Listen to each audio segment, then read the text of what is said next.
एक तो जन समस्याओं के संदर्भ में सबसे पहले जो वर्तमान में आपकी समस्याएं हैं उनका निस्तारण कैसे हो, ये मेरा प्रयास होगा और मैं अधिकारियों से बात करके प्रयास करके उन समस्याओं का निस्तारण करवाने का प्रयास करूंगा। भविष्य के लिए जो भारत सरकार की, उत्तर प्रदेश सरकार की योजनाएं हैं,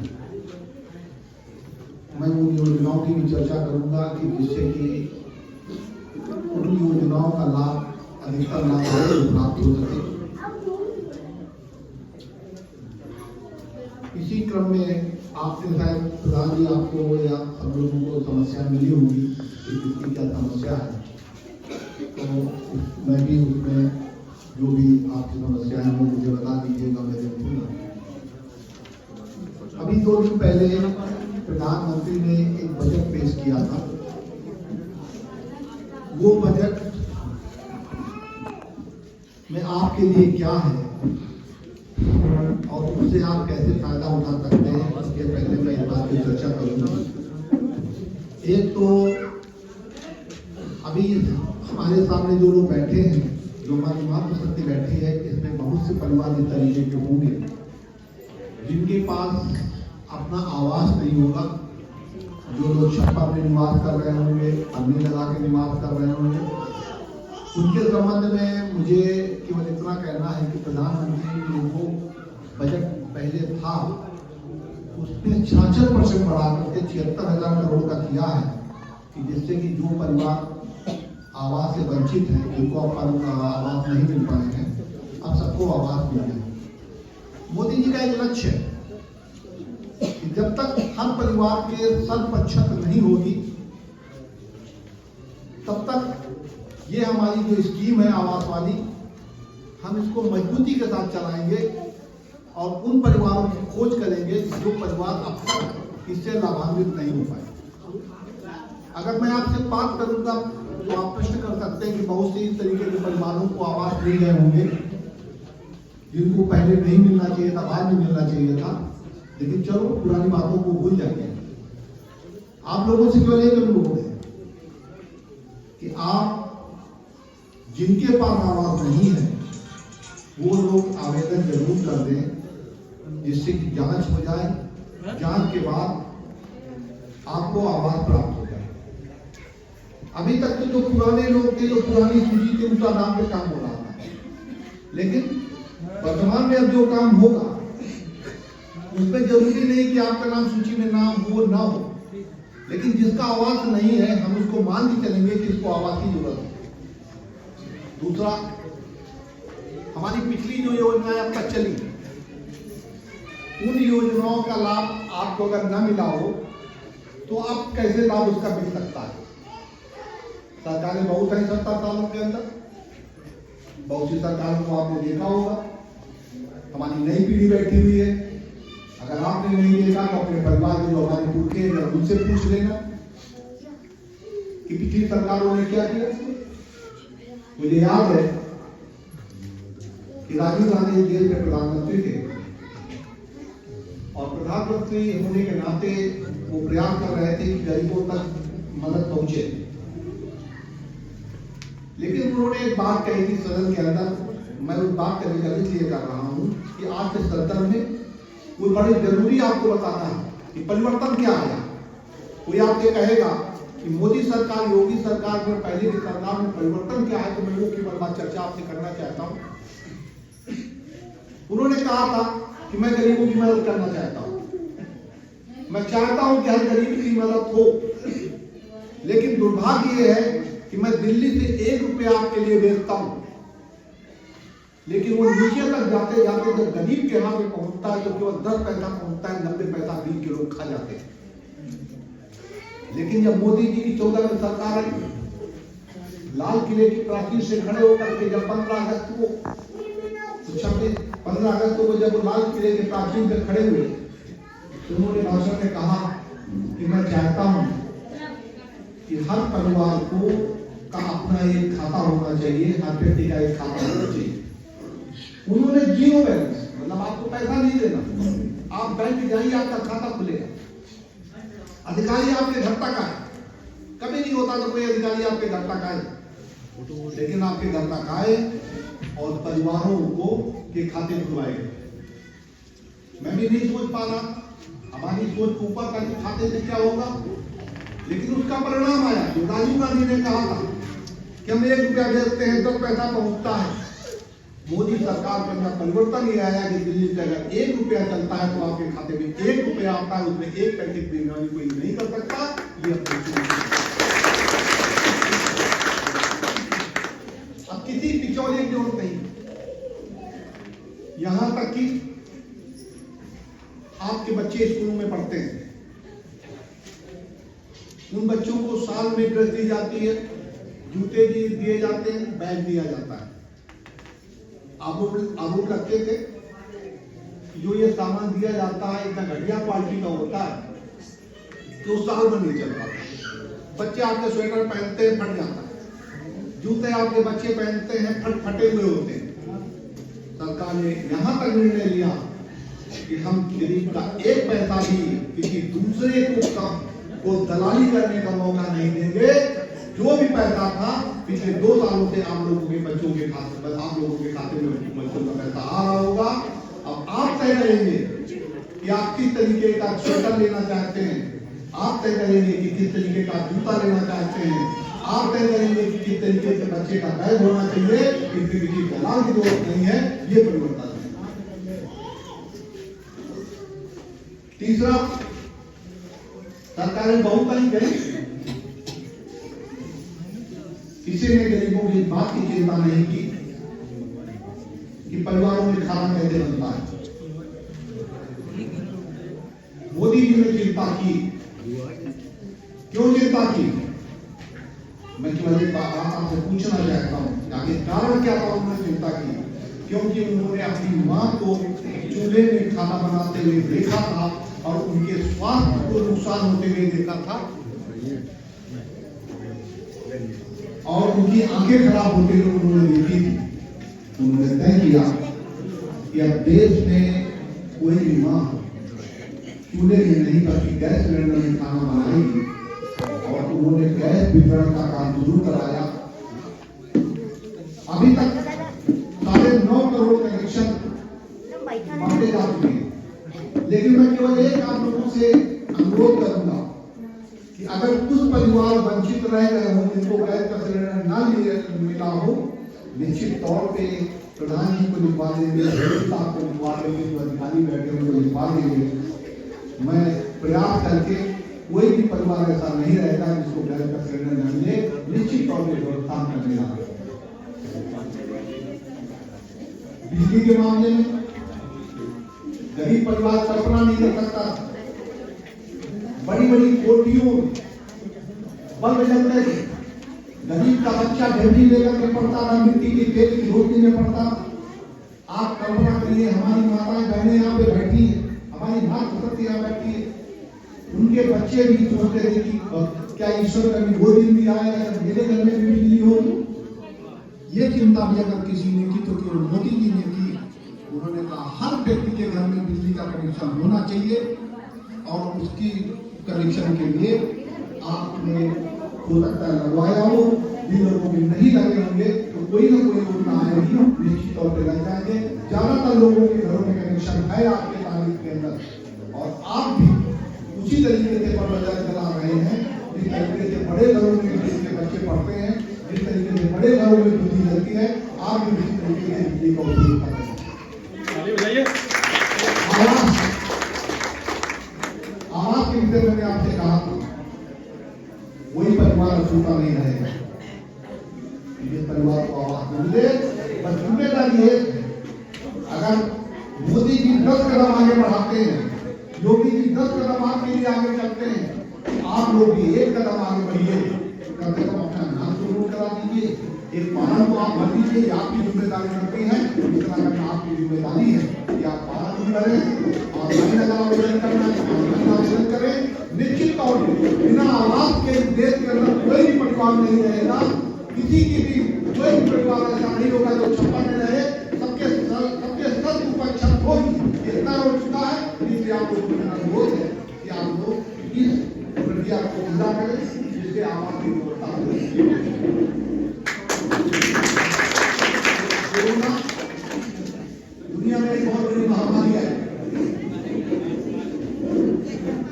उस महामारी में कोई भी देश अछूता नहीं, सब जगह बीमारियां हैं। एक ऐसी महामारी जिसने पूरी दुनिया को हिला दिया। भारत भी उससे अछूता नहीं रहा। भारत में भी बीमारी है, खाने पीते लोगों की मृत्यु,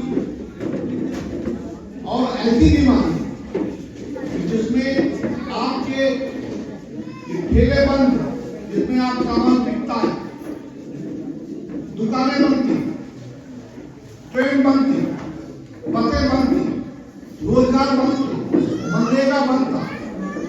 लेकिन उस समय भी भारत के प्रधानमंत्री ने, प्रदेश के मुख्यमंत्री ने अगर सबसे पहले किसी की चिंता की तो आप लोगों की चिंता की। हमारी मातृशक्ति यहाँ बैठी है, बहुत से लोगों के खाते में 500-500 रुपए आए होंगे, और एक और व्यवस्था की कि हर परिवार को मुफ्त में अनाज मिलेगा। 2.5 साल से मुफ्त अनाज मिल रहा है, और उस अनाज को मिलने की अवधि 1 साल और बढ़ा दी गई। 1 साल तक आप लोगों को पुनः मुफ्त नहीं अनाज मिलेगा, किसी को कुछ नहीं देना। जो भी उत्तर प्रदेश सरकार आप लोगों की आवश्यकता होगी, वो जरूरतें उत्तर प्रदेश सरकार आपकी पूरी करेगी, भारत सरकार आपकी पूरी करेगी। आप सोचिए कि क्या देश में पहले किसी तरीके की बीमारी नहीं है? जाने कितनी महामारियां आई, यहाँ तक कि मैं आज हमारी माताएं बैठी हैं, हमारे भाई खड़े हैं, उनको एक बातें मैं आप एक चीज मैं आपको बताना चाहता हूँ। कांग्रेस की सरकार थी, मनमोहन सिंह जी की सरकार थी, समय के पहले बरसात हो गई। बरसात में जो गेहूं लोगों से खरीदा गया था, किसानों से खरीदा गया था, वो सड़ने लगा, क्योंकि अभी उसको गोदामों के अंदर नहीं किया गया था। कुछ लोग हाई सुप्रीम कोर्ट चले गए, उन लोगों ने कहा कि ये गेहूं गरीबों में बांट दिया जाए, क्योंकि गेहूं सड़ रहा है। तो भारत सरकार ने सुप्रीम कोर्ट में एक एफिडेविट दिया। उस एफिडेविट में कहा कि हम 1 किलो अनाज भी किसी व्यक्ति को मुफ्त में नहीं देंगे। सुप्रीम कोर्ट ने पूछा क्यों? उन्होंने कहा ये हमारी नीति नहीं है कि हम किसी को मुफ्त में दें। उन्होंने कहा सरकार खाली सड़े ये अनाज करोगे क्या तुम? उन्होंने कहा ये सरकार तय करेगी। आप कल्पना करिए कि जो अनाज आपको नहीं दिया गया, सुप्रीम कोर्ट से मना कर दिया गया कि 1 किलो अनाज नहीं देंगे, उस अनाज को शराब व्यवसायियों को बेचा गया। आपके लिए 1 किलो अनाज नहीं, और शराब व्यवसायियों को अनाज मुफ्त में दिया गया। लेकिन मोदी सरकार की नीति देखिए कि पिछले 2.5 साल से कोई भी परिवार ऐसा नहीं है जिसको अनाज न मिला हो। और दूसरी एक सप्ताह एक हम लोगों की भी सौगंध है कि किसी भी परिवार के किसी भी सदस्य को हम भूखा नहीं सोने देंगे। सरकार की नीति राजा के विषय में देश के प्रधानमंत्री, देश के मुख्यमंत्री कैसा होना चाहिए भाई? अच्छा प्रधानमंत्री कौन है? अच्छा मुख्यमंत्री कौन है? अच्छा विधायक कौन है? जो हमारी हर चीज की चिंता करे, हमारे आवास की चिंता करे, हमारे खाने पीने की चिंता करे। तुलसीदास जी ने लिखा है, अपने रामायण में लिखा है, चौपाई लिखी है उन्होंने कि जो प्रतिपाले वह नरेशु, जो पेट का पालन करते उससे अच्छा लगा कोई दूसरा नहीं होता। आप लोगों के पेट का पालन कर रही है, तो मुझे लगता है कि आप लोगों को भी सरकार के साथ आगे बढ़ चल सकते, जो उसकी नीतियां हैं, जो उसके कार्यक्रम। हमारी माताएं बैठी, बरसात आती थी, बरसात में शौच के लिए किलोमीटर दूर जाना पड़ता था। आज तक आजादी के बाद किसी की चिंता नहीं है। स्थितियां ये थी कि बेचारी जाए तो जाए कहाँ, सुबह का इंतजार करती थी, रात में पानी गिर रहा है, बरसात हो रही है, पानी भरा है, सुबह का इंतजार करती थी। अगर इसकी भी चिंता किसी ने की तो मोदी सरकार ने चिंता की और जो शौचालय भी दिए वो उन्होंने तय कर दिया कि हम केवल मात्र सभी के नाम पे देंगे, जो हमारी माताएं हैं उनके नाम पे देंगे, जो बहनें हैं उनके नाम पे देंगे, और जितने भी शौचालय दिए बने हैं तब आप लोगों के नाम पे। जिस समय प्रधानमंत्री के रूप में खत्म उन्होंने कहा था कि हमारी सरकार महिलाओं को समर्पित है, हमारी सरकार गरीबों को समर्पित है, हमारी सरकार मजदूरों को समर्पित है, हमारी सरकार किसानों को समर्पित है। भारत आजादी के 70 साल हो गए, सब किसानों के बड़े हमदर्द बनते हैं, लेकिन क्या किसी कभी किसान की किसी ने 2 रुपए की मदद की? मोदी सरकार आने के बाद वर्तमान में 6000 रुपए हर परिवार को मिल रहा है, किसान परिवार को। और मैं मिलता किस वक्त है जब आपको जरूरत होगी।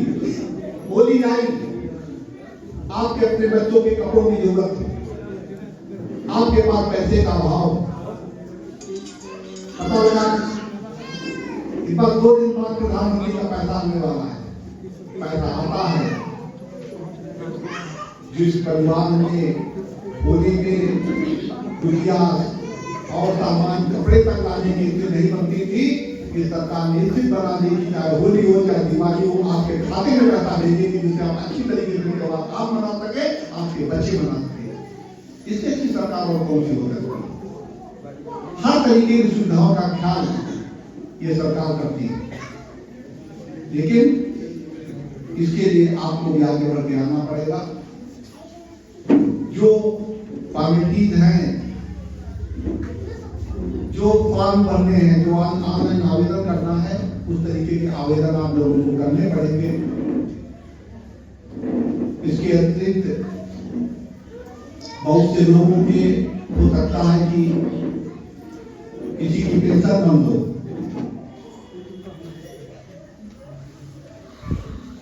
हो सकता है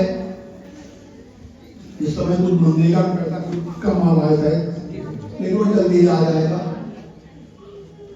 वो चिंता करने की जरूरत नहीं है। केवाईसी आप करिए, इसके बाद भी अगर किसी का पेंशन अगर नहीं आ रही है तो निश्चित तौर पे आप लिख दीजिए, वो पेंशन की प्रक्रिया हम लोग दिखा लेंगे, अधिकारियों से बात कर लेंगे, पेंशन आने लगेगी। जिन लोगों को पेंशन के लिए आवेदन करना है वो लोग भी आवेदन करते हैं, जिससे कि पेंशन बनवाने में हम लोगों को सहूलियत हो सके। एक महत्वपूर्ण और बात है, यहाँ जितने लोग बैठे हैं, क्या कितने लोगों के आयुष्मान कार्ड बने तो बता सकते हैं आप लोग? आयुष्मान कितने लोगों को बने?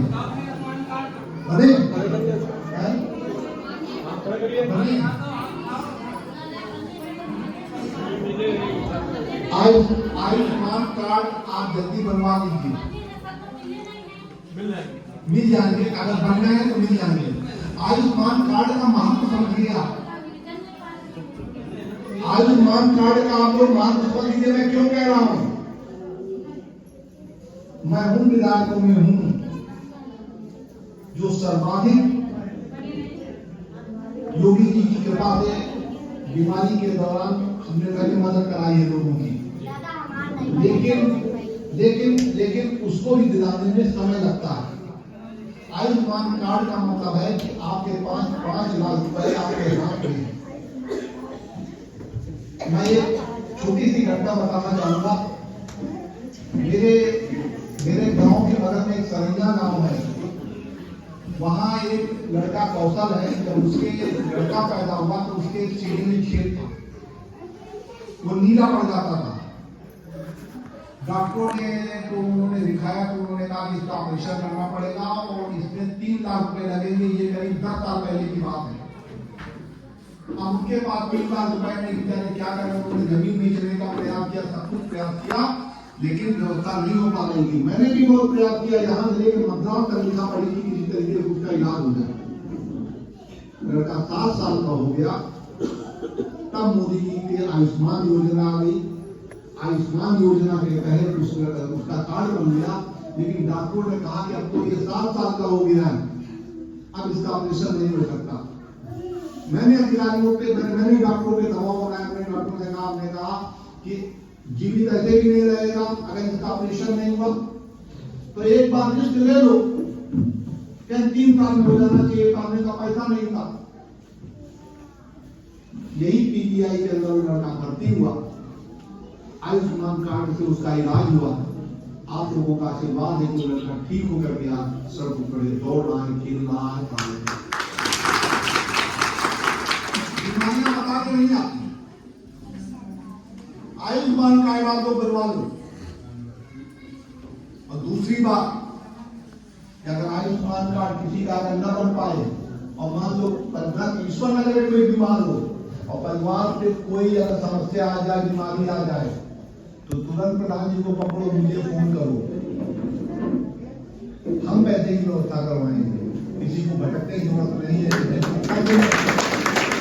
किसी को कर्ज में पैसा लेने की जरूरत नहीं है, किसी सूदखोर के पास जाने की जरूरत नहीं है। मैं आपके साथ खड़ा हूँ। मैं कोई भी बीमारी अगर आती है, बीमारी तो किसी को ना आए, यदि आप लोगों से मेरा अनुरोध है कि आयुष्मान कार्ड में विशेष तौर पर ध्यान दीजिए। कार्ड ये है कि जब बीमारी आ जाती है तो न दिमाग काम करता है, न शरीर काम करता है, न परिवार काम करता है। हर व्यक्ति केवल उसी में पागल हो जाता है, पैसे की व्यवस्था कहाँ से की जाए। जब मोदी सरकार दुनिया की सबसे बड़ी, दुनिया की बड़ी बड़ी सरकार इस बात की यहाँ पे आ रही है, भारत में आ रही है, वो लोग ये देखने आ रहे हैं कि आखिर ऐसी कौन सी सरकार है जो हर व्यक्ति को 5 लाख रुपए का इलाज कराने की व्यवस्था कर रही है, दुनिया में कहीं नहीं है। तो जो व्यक्ति इतना समर्पित आपके प्रति है, मेरा आप लोगों से अनुरोध है कि उसकी योजनाओं का फायदा उठाइए। गरीब परिवार से आया हुआ व्यक्ति देश का प्रधानमंत्री है, लेकिन उसके खिलाफ बहुत षड्यंत्र है। ये चल रहा है कि कोई दुनिया का अमेरिका से आके प्रधानमंत्री बन जाए, इंग्लैंड से आके प्रधानमंत्री बन जाए, लेकिन मोदी को हटा दो। क्यों? आप ही कभी सोचिएगा, रात में आप देखिएगा, सोचिएगा कि आखिर मोदी हटाओ क्यों? आखिर उस आदमी ने बिगाड़ा क्या है? देने के अलावा उसने अगर अपने परिवार को कुछ दे दिया हो तो बताओ।